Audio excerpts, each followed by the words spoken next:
दोस्तों, खेतों में कार्य करते समय किसान के साथ किसी अंग की हानि होना एक आम बात हो गई है। कभी कभी खेतों में काम करते समय होने वाली दुर्घटनाएं इतनी भयानक होती हैं कि जिससे किसान की मौके पर ही मृत्यु तक हो जाती है।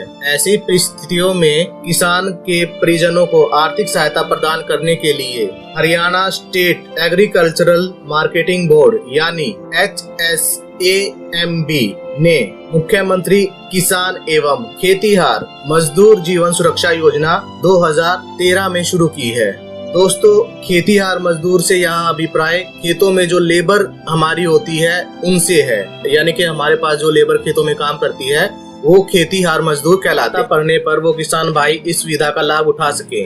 साथ ही दोस्तों, अगर आप हमारे चैनल पे नए आए हैं तो हमारे चैनल को सब्सक्राइब कर बेल नोटिफिकेशन को ऑन जरूर करें ताकि हमारी आने वाली वीडियो की नई नोटिफिकेशन आपको मिले सबसे पहले।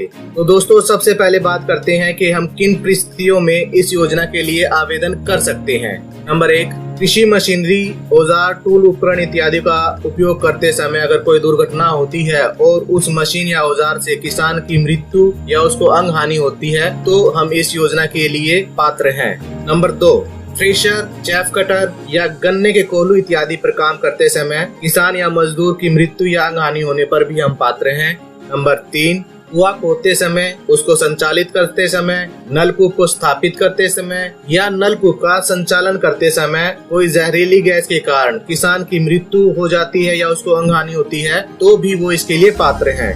नंबर 4, उपरोक्त कृषि यंत्रों का संचालन करते समय अगर हमें करंट इत्यादि लगने के कारण किसान या मजदूर की मृत्यु या उसकी अंग हानि होती है तो भी वो इसके लिए एलिजिबल हैं।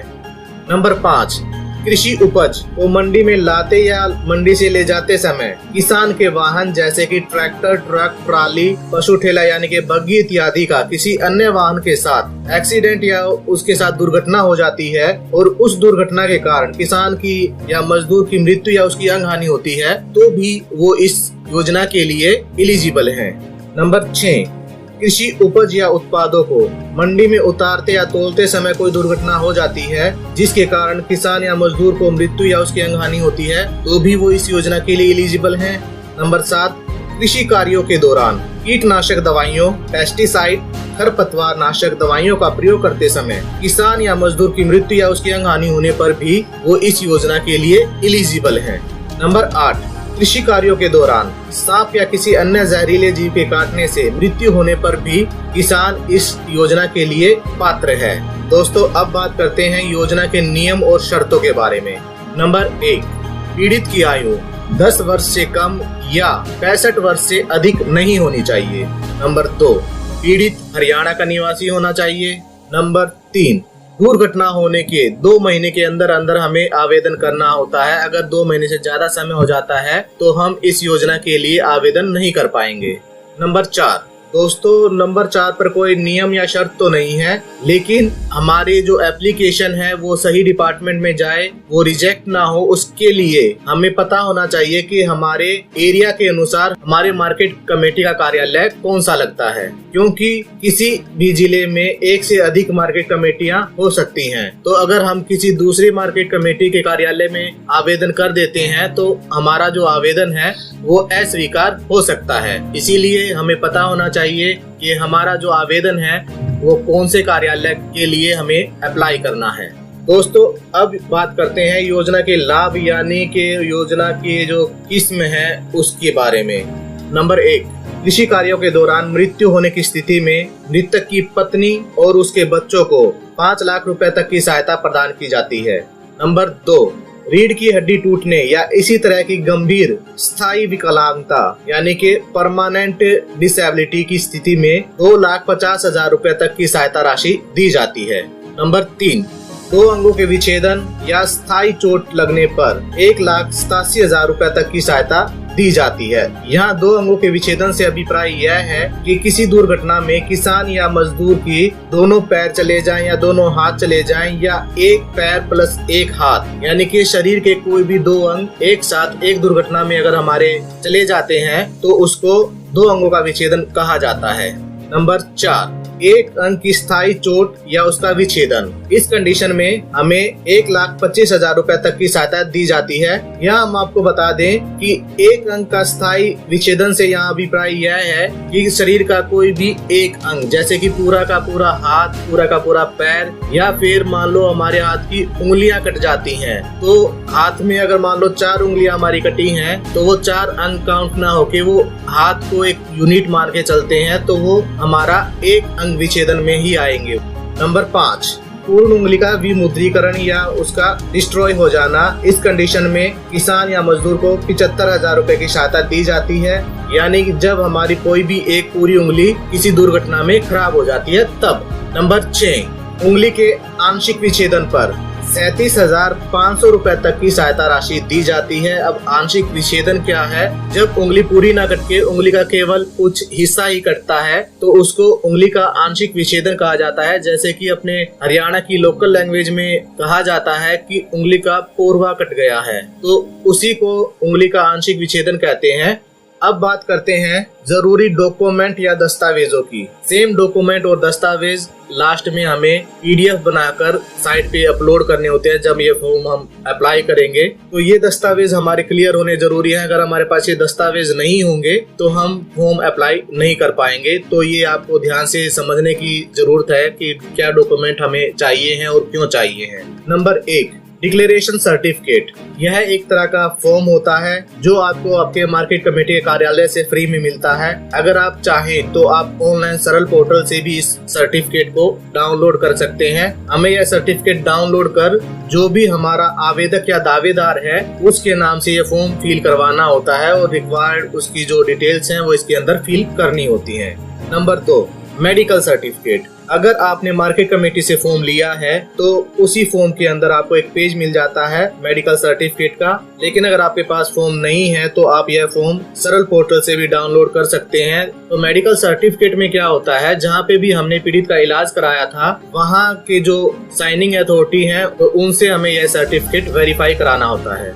नंबर 3, अगर हम दुर्घटना से मृत्यु होने की स्थिति के लिए आवेदन कर रहे हैं तो हमारे पास पोस्टमार्टम रिपोर्ट और पुलिस FIR रिपोर्ट होना जरूरी है। नंबर 4, अगर दुर्घटना अंगहानि से हुई है तो हमारे पास मेडिकल से इलाज के दौरान मिली हैंडीकैप रिपोर्ट यानी कि मेडिकल रिपोर्ट होना जरूरी है। नंबर 5, दुर्घटना से होने वाली मृत्यु की स्थिति में मृतक किसान या खेतीहर मजदूर का मृत्यु प्रमाण पत्र भी हमारे पास होना जरूरी है।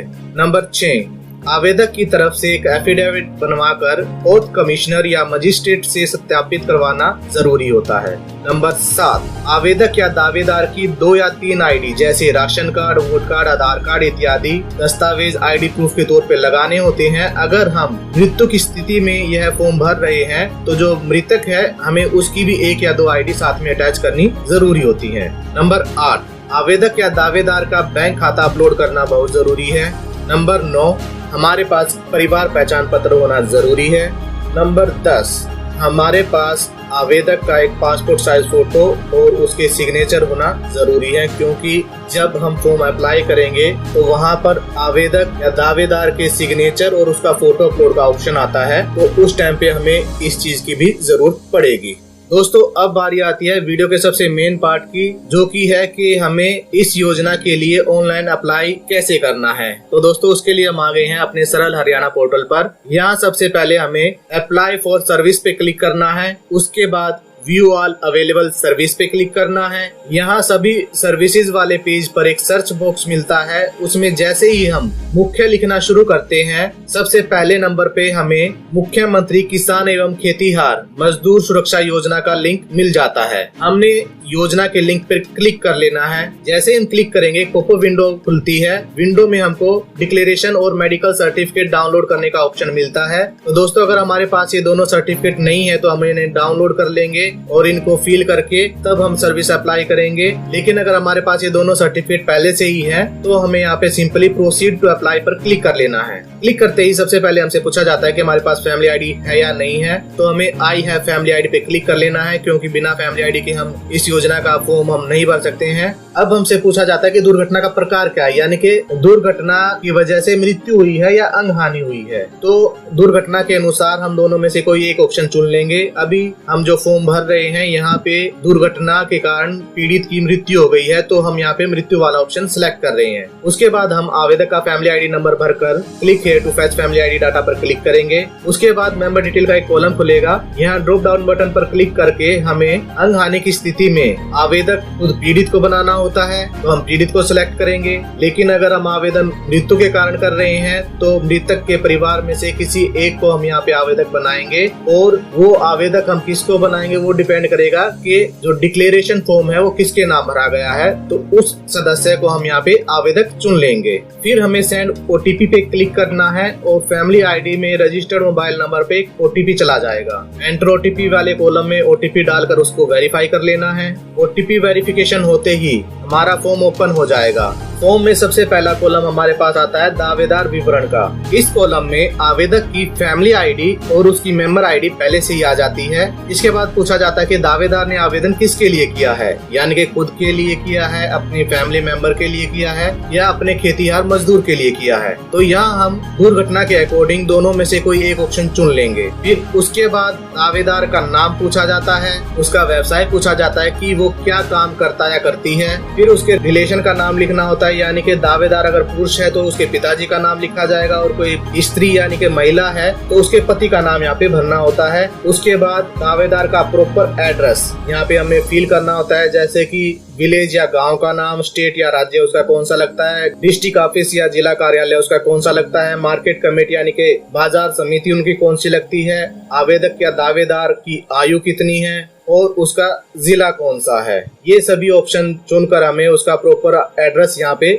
फिल करना होता है। अब दुर्घटना विवरण का कॉलम आता है। यहाँ सबसे पहले दुर्घटना की तिथि और उसके समय का विवरण भरना होता है। फिर दुर्घटना का स्थान पूछा जाता है, तो हमें स्थान यहाँ पे भर देना है। फिर पूछा जाता है कि दुर्घटना सड़क पर आते जाते समय हुई थी या नहीं हुई थी। अगर ऐसा कुछ हुआ है तो हमें यस करना है, अगर सड़क पर दुर्घटना नहीं हुई है तो हम यहाँ हो यानी अन्य लिख कर हम अपनी मंडी का नाम और गांव का नाम सेलेक्ट करके आगे बढ़ जाएंगे। अब कॉलम आता है कर्मचारी स्थिति में नियोजक का नाम व पता, यानी कि अगर ये फॉर्म हम अपने कर्मचारी यानी कि अपने मजदूर के लिए भर रहे हैं तो वो मजदूर किसके पास काम करता था उसका नाम और पता यहाँ पे पूछा जाता है। तो अगर हम अपने मजदूर के लिए फॉर्म भरवा रहे हैं तो हमें यहाँ पे अपनी डिटेल भरवानी होगी, जैसे कि नियोजक का नाम, उसके पिता का नाम, उसकी तहसील, उसका गांव। लेकिन अगर फॉर्म यहाँ खुद किसान के लिए भरा जा रहा है तो हम यहाँ पे NA यानी कि नॉट एप्लीकेबल लिखकर आगे बढ़ जाएंगे। फिर कॉलम आता है दुर्घटना विवरण का। यहाँ हमें दुर्घटना से होने वाली हानि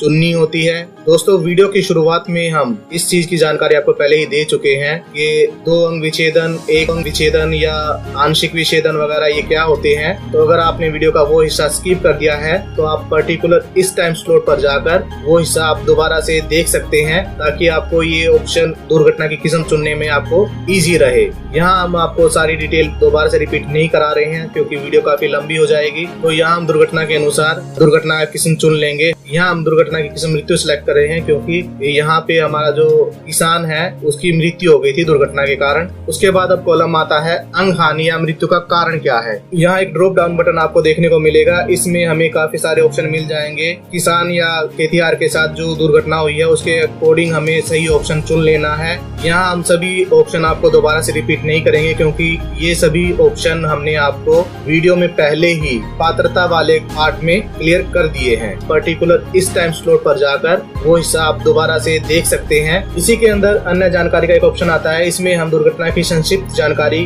हम दे सकते हैं क्योंकि लिस्ट में दुर्घटना के केवल कीवर्ड दिए गए हैं। तो अगर हम चाहें भाई हमारे साथ जो दुर्घटना हुई है उसके बारे में कुछ विस्तार से हम समझाना चाहें तो यहाँ पे लिख सकते हैं, अदरवाइज यहाँ पे हम नोट एप्लीकेबल लिखकर आगे बढ़ जाएंगे। फाइनली ऑप्शन आता है नजदीकी संबंधी की डिटेल्स क्या। इसमें हमें आवेदक या दावेदार का नाम, उसका एड्रेस, उसका जिला, उसका गांव इत्यादि भरना होता है। फिर हमें स्क्रीन पर दिया वर्ड वेरिफिकेशन कोड यहाँ पे डालकर सबमिट पे क्लिक कर लेना है। जैसे हम सबमिट पे क्लिक करेंगे कुछ इस तरह का पेज हमारे सामने शो करेगा। यहाँ हमारी भरी हुई सभी डिटेल हम वेरीफाई कर सकते हैं। अगर हमसे कोई गलती हो गई है डिटेल भरने में तो हम उसको एडिट वाले ऑप्शन पर क्लिक करके ठीक कर सकते हैं। लेकिन यहाँ हमसे कोई गलती नहीं हुई है तो हम अटैच एनेक्सर पर क्लिक कर लेते हैं। यहाँ अब हमें आवश्यक डॉक्यूमेंट या दस्तावेज अपलोड करने होते हैं। अब आवश्यक डॉक्यूमेंट या दस्तावेज कौन कौन से हैं वो हम आपको वीडियो में पहले ही बता चुके हैं। आप इस इस टाइम स्लॉट पे जाकर वीडियो का वो पार्ट देख सकते हैं। अगर आपने किसी वजह से वो पार्ट स्किप कर दिया है या आपने डायरेक्ट फॉर्म कैसे भरते हैं ये वाला पार्ट आपने एक्सेस किया है, तो आप उस हिस्से में जाकर